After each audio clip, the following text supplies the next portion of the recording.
Bonjour, ici Peter Manguian, fondateur de KineXcellence. Aujourd'hui, je vais vous parler du syndrome d'accrochage de l'épaule. Donc, cette vidéo-là, même une série de 4 vidéos, tu vas pouvoir régler ta problématique et peut-être avoir plus d'informations. Pourquoi, quand tu lèves l'épaule plus que 90 degrés, 120 degrés, tu sens un pincement puis tu n'arrives pas à régler ton problème? Donc, est-ce que tu fais les bonnes choses? Est-ce que tu as réglé la source du problème? Donc, c'est vraiment ça qu'on va parler aujourd'hui, puis dans les 3 autres prochaines vidéos. Donc, la première chose que tu dois faire, c'est quoi? C'est comprendre la problématique. Donc, je vais expliquer un peu c'est quoi la problématique à ce moment-là. C'est quoi la pathologie du syndrome d'accrochage de l'épaule?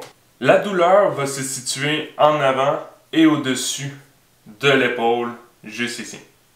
Donc, ce qui va se passer, c'est que quand tu vas lever ton bras soit vers l'avant ou sur le côté, tu vas sentir un pincement, une douleur. Tu peux normalement lever à 90, entre 90 et 120, c'est là que tu vas sentir le plus cette douleur-là. Et c'est causé par quoi? Souvent, c'est un problème de posture, un problème aussi d'arrondissement au niveau des épaules et de travailler avec une souris d'ordinateur. Donc, si tu n'as pas une souris d'ordinateur verticale ou que tu es toujours en pronation, c'est là que tu vas avoir des problématiques. Mais ça va être un sujet pour la prochaine vidéo. Donc, c'est des mouvements répétitifs. Donc, ça va devenir une tendinopathie. Simplement parce que tu vas continuer à faire le mouvement, tu ne le sentiras pas sur le coup. Ça va être une douleur qui va s'accumuler jusqu'à temps que tu aies une inflammation. Est-ce que c'est une tendinite, tendinopathie? La différence, c'est qu'on a changé le terme simplement parce qu'on s'est rendu compte qu'il n'y avait pas nécessairement une inflammation dans une tendinite. Par la suite, ça peut devenir aussi une bursite. Donc, une bursite, c'est une inflammation au niveau de la bourse synoviale qui fait le glissement entre l'humérus et la cavité de l'épaule. Donc, on appelle ça la cavité glénoïdale. Donc, tu as ta cavité comme ça et tu as ton os, ta tête humérale qui va aller glisser dedans et faire des mouvements. L'articulation de l'épaule est la plus complexe. Pourquoi? Parce que tu vas sentir qu'il n'y a pas beaucoup de stabilité. Donc, il y a plein de petits muscles qui sont en train de rattacher la tête humérale, dont la coiffe des rotateurs, qu'on va en parler. Donc, la coiffe des rotateurs rattache, puis fait une abduction, fait une rotation externe, rotation interne, ça dépend de quel muscle. Mais ces 4 petits muscles sont gros comme des tendons. Dans le syndrome d'accrochage de l'épaule, il est possible de voir qu'il y a un raccourcissement au niveau des tendons.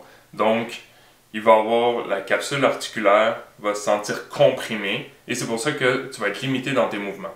Qu'est-ce qui se passe? C'est que les tendons vont rapetisser de longueur, donc tu vas perdre de la mobilité et ça veut protéger en fait ton muscle, ton articulation.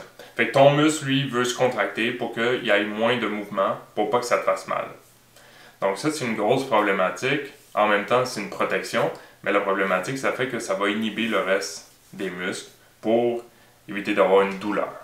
Donc la capsule articulaire va envelopper l'os et c'est ça qui peut être comprimé. Donc nous, ce qu'on va vouloir faire tantôt, ou dans la prochaine vidéo, c'est de décompresser cette articulation-là. Donc, restez à l'affût des prochaines vidéos. La deuxième vidéo qui va suivre, c'est l'analyse du travail. Comment positionner le corps, qu'est-ce qui crée les douleurs, c'est quoi les paramètres. La troisième vidéo qui va être ensuite l'analyse de posture. Donc, comment on devrait être positionné pour ne pas avoir mal au niveau de l'épaule et parler un peu côté émotionnel, côté qu'est-ce qui crée la douleur parce que ça se peut que ce soit même pas ton poste de travail ou une douleur qui est arrivée, un impact. Puis, dernière vidéo, ça va être les exercices de renforcement et de mobilité. Donc, qu'est-ce qu'on va aller travailler au niveau de l'épaule? Ça va être surtout du renforcement et il va y avoir une 5e vidéo, même ça va être un bonus qui va être l'articulation, qu'est-ce qu'on peut travailler en termes de mobilité parce que faire du renforcement, c'est pas de la mobilité, faire de l'étirement, c'est pas de la mobilité. Donc, on va aller expliquer un peu cette méthode d'entraînement. Donc, si tu as aimé cette vidéo-là, je te conseille de partager cette vidéo-là, la liker, écrire un commentaire, tu peux m'écrire en privé tout simplement. J'offre une consultation de 20 minutes gratuitement en télétravail, donc téléconférence. Puis ça va me faire plaisir de pouvoir répondre à tes questions. Suis-moi sur les prochaines vidéos.